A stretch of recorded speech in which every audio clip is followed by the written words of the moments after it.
Bonjour à tous, que vous soyez en vacances ou pas, vous êtes toujours sur 01net TV et vous avez raison. Aujourd'hui, nous n'allons pas vous parler d'un produit que nous avons testé, une fois n'est pas coutume. Nous allons vous parler d'un produit qui va bientôt sortir. Il s'agit d'une caméra d'action d'un genre un peu particulier.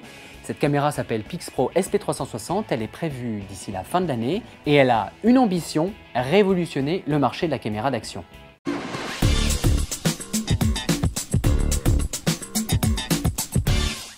Jusqu'à l'an dernier, Kodak était une boîte qui faisait banqueroute et dont on ne parlait plus beaucoup des produits.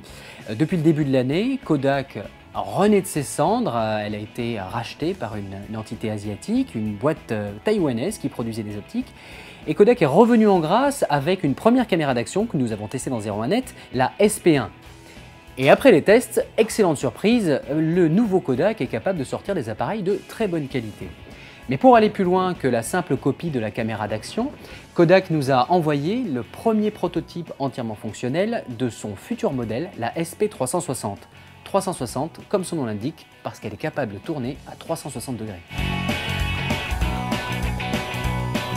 Sur ce coup-ci, nous avons été un peu des cachotiers parce que ça fait quelques mois déjà que Kodak nous avait présenté un pré-prototype avec un logiciel complètement buggé, mais qui nous avait déjà parlé de ce concept d'une caméra capable de tourner à 360 degrés.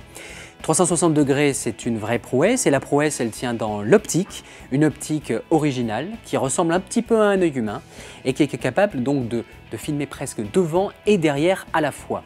Les applications que Kodak imagine sont relativement nombreuses. Alors bien sûr, d'un côté, il y a la caméra sport. Ça, c'est clairement pour aller taper GoPro. Avec une seule caméra, on est capable de filmer et devant et derrière. Typiquement, vous êtes en train de descendre une piste en VTT. Avec une GoPro ou une Kodak classique, vous en mettez une devant pour la piste et vous en mettez une pour filmer le visage. Avec la SP360, c'est complètement inutile, vu que la caméra est capable à la fois de filmer devant et derrière. Seulement, ce type de fichier n'est pas facile à regarder, vu qu'il s'agit d'un gros globe, comme on peut l'imaginer. Eh bien, Kodak va proposer, au lancement de la caméra, un logiciel qui sera gratuit, qui permettra de traiter la vidéo, et on sera capable donc de générer soit une vidéo de devant, soit une vidéo de derrière, soit les deux en même temps.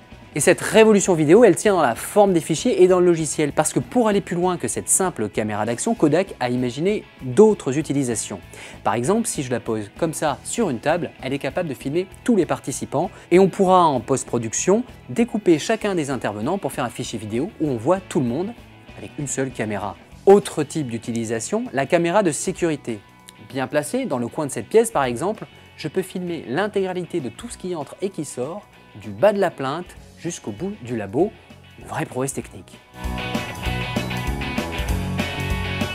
Si on ne va pas faire un test avant le test, le concept en tout cas est étonnamment mature. Le logiciel qui est en version 0.2, autant vous dire que c'est une phase bêta, fonctionne déjà pas mal.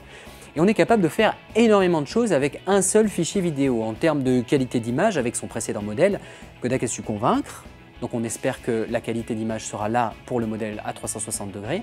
Mais une chose est sûre, les amateurs de GoPro feraient bien d'attendre avant d'investir parce qu'il y a un petit appareil qui pourrait chambouler leur façon de voir le monde en fin d'année.